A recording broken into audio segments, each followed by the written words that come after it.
Activision's fresh battle royale, Call of Duty Warzone, is here and attracting a ton of new players. Thanks to its free-to-play model, many beginners who have never touched Modern Warfare or even a Call of Duty game are jumping in for the first time. But it can be hard out there on the battlefield to survive, let alone win. However, with these beginner tips we've outlined, you'll be able to officially put an end to those awful short rounds and start eyeing up glamorous victories instead. You'd be surprised how easy it is to go from being an inexperienced player to a very capable one in a matter of hours. Understanding the pre-game lobby isn't going to win games, but you shouldn't just sit around not doing anything either. What a lot of players don't realize is that the pre-game lobby is a surprisingly solid way of getting weapon progress. Just like in Modern Warfare, guns in Warzone need to be leveled up in order to unlock their respective attachments. Leveling up weapons in Warzone itself is tricky, as there's a limited amount of gunfights you'll be able to take part in. However, the pre-game lobby can offer a free 5 or 6 kills which go toward your attachment progress. Since radar is always on, it's easy to find other players, so just follow them around and try to hit your shots. In Warzone, don't drop early or directly where the plane is flying. You can see the plane's trajectory by viewing the map with M on your keyboard, or by the back button for any controller players. You can always check the map to understand where your best options are to touch down. The problem with landing close to the plane is that everyone else will have the same idea. This is great if you're an experienced player who fancies a gunfight, but a disaster for any beginners. Remember, many Warzone players have played hundreds of hours of Modern Warfare already. While it's technically a different game, the gun mechanics are the same. They have home court advantage, and challenging that isn't going to end well.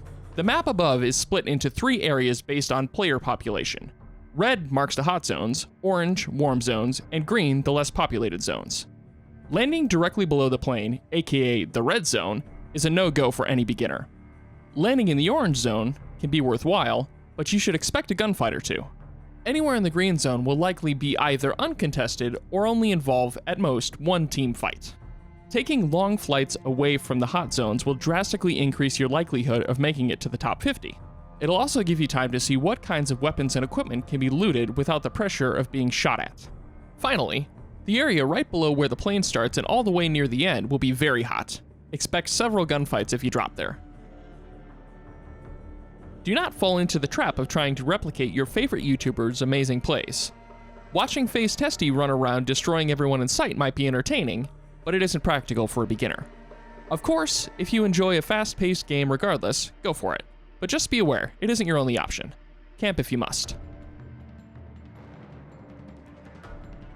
In other battle royales, the priority is usually securing the best weapons as quickly as possible off the ground when starting.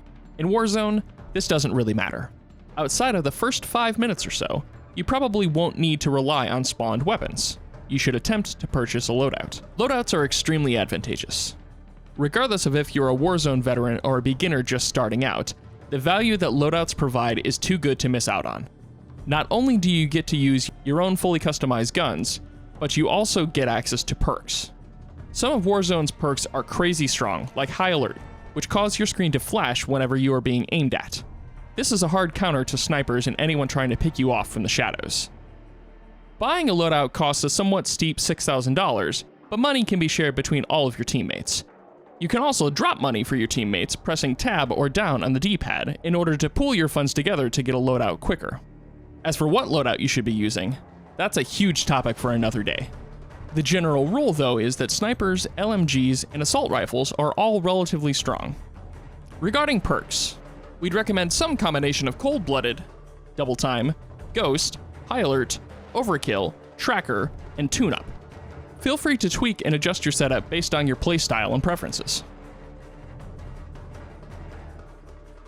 It's nothing new that headshots matter in a first-person shooter.